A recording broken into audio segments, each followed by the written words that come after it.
अहो मॅडम तुम्ही याल. प्राचीला बरं वाटत नाहीये. अरे बापरे, काय झालं? काळजीचं कारण नाही. प्राची पहिल्यांदाच शहाणी झाली. माझ्या परीने मी मार्गदर्शन केलंच आहे. आता तिला तुमच्या मायेची गरज आहे. येते.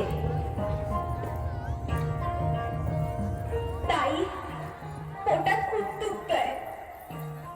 घाबरू नकोस. प्रत्येक बाईचं आयुष्य नव्याने सुरू होतं जेव्हा ती वयात येते. आणि तू आता वयात आलीस.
एकदा आईच्या पोटातून, एकदा ती आई होते तेव्हा. पण तिसरी आणि महत्वाची वेळ म्हणजे ती आई होण्यास सक्षम होते तेव्हा.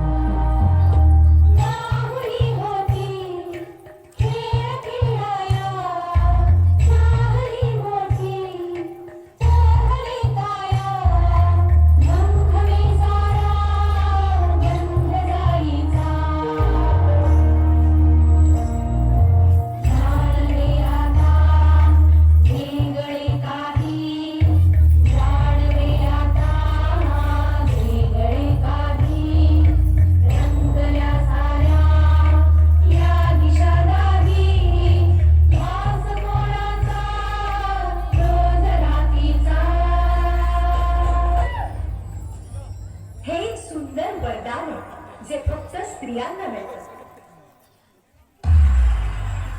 आई बाबा, मी शाळेत पहिली आले. आई कुठे असते? बाबा ह्या कोण हो? डॉक्टर वगैरे आज आपल्या प्राचीला पाहायला पाहुणे मंडळी येणार आहेत. जा तयारीला लागा. अहो पण किती लहान आहे ती.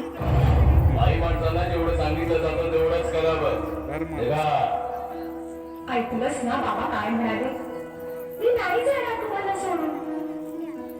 समाजातल्या परंपरेला तुझी आई सुद्धा बदलू शकत नाही.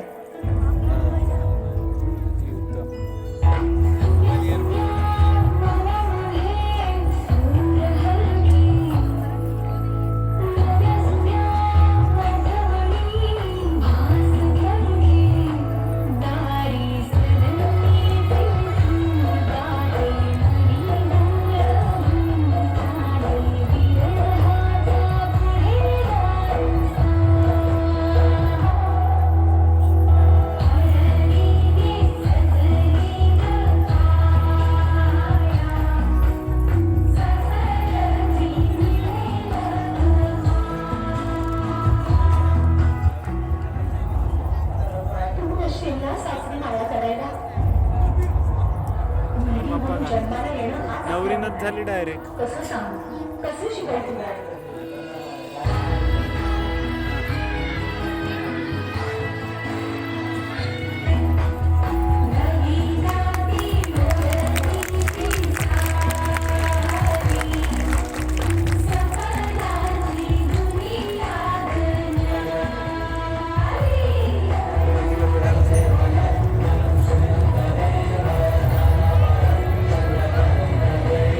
स्वातंत्र्याच्या 75 वर्षानंतर सुद्धा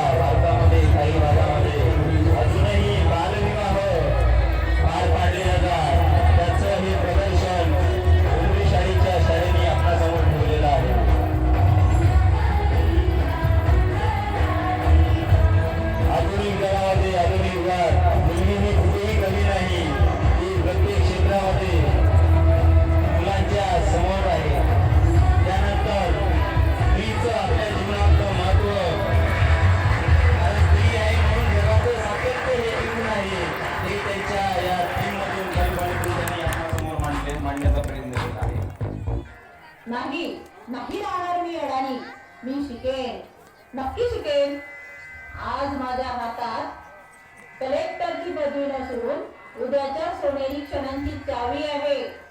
स्त्रीवर आजपर्यंत फक्त अंधविश्वास व नकार वक्तेचे कुलूप लागलेले होते.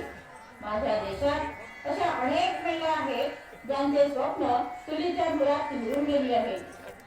मला असं वाटतं की स्वप्नांची पतंग खुल्या आकाशात उडावी आणि प्रत्येक घरात माझ्या पतीसारखे पती असावे. हे या पतंगाच्या दोऱ्याला कधीच कापू देऊ नये.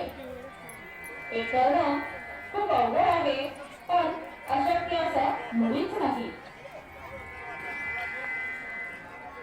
होय, मी शिक्षिका आहे. होय, मी हस्तकराच्या बाहेर जमलं. वकील आहे. हस्तकराच्या बाहेर जमलं. होय, मी पोलीस आहे. नवरात जाईल का मी शिकायला. डॉक्टर आहे.